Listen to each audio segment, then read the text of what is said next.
Hi everyone! This week I decided that it might be useful if I were to give a few tips as to what you can do to professionalize your social media. A lot of these tips are more along the lines of what you should stop doing, so let's get right into it. The first thing you should do to professionalize your social media is to stop posting unprofessional pictures. This can be anything from you at a party holding an alcoholic drink to you having your profile picture on LinkedIn or other similar social media being one that reveals too much skin and doesn't present you as a business person.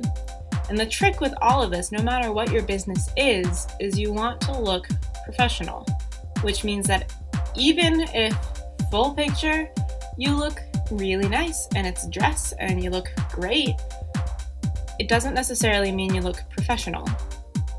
Too much skin or tank tops or even just a t-shirt can sometimes not be the effect you're going for. So it's really best to have professional pictures of yourself, and if you've been tagged in anything by a friend,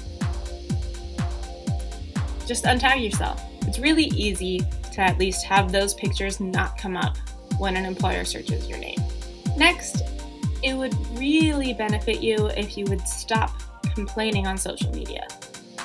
One of the biggest possible deterrents, especially, is if you're complaining about your job. If your boss is one of your friends and your boss sees the post about you griping about your day at work or about your workplace in general, that can be grounds for firing. And the last thing you want to do is lose your job. But this also goes for complaining about a car crash you were in, or, as we'll get to later, an election that happened. The next thing to stop doing is to stop posting political rants. There is one thing to being an activist and speaking out against the injustices of the world. A totally different thing to be ranting about politics. And I can tell you, most people don't want to read your rants.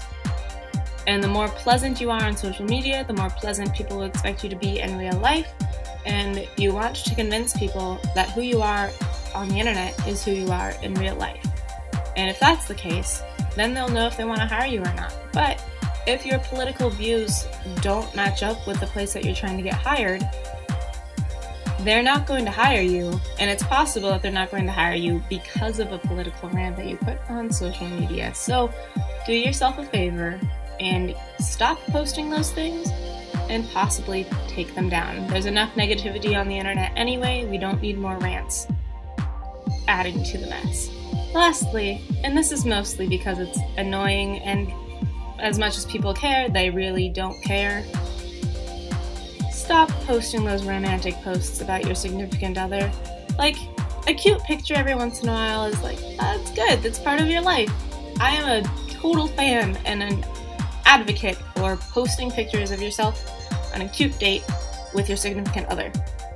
But the so-and-so is the best boyfriend ever and I love him so much, and then the comment below by so-and-so of, oh no, you're the best girlfriend ever, I love you so much, and then on and on and on of I love you more and I love you most and I love you more than the most. That's not necessary on social media.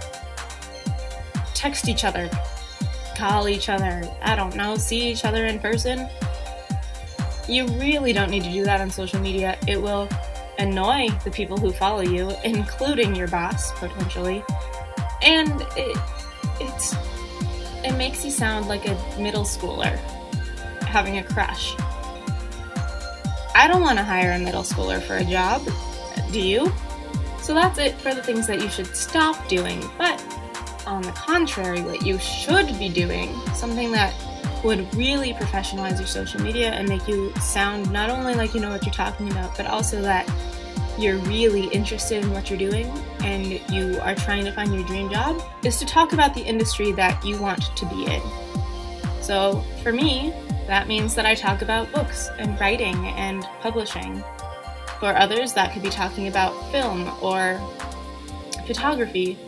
If you want to get into the coffee world, by all means, talk about coffee, educate your followers on coffee, and I promise you, the people who start to follow you are going to be the people interested in what you have to say and interested in what you're selling, and eventually, when it comes down to who is going to support you and buy from you and eventually hire you based off of your expertise, it's going to be the people who are similar to you in your interests.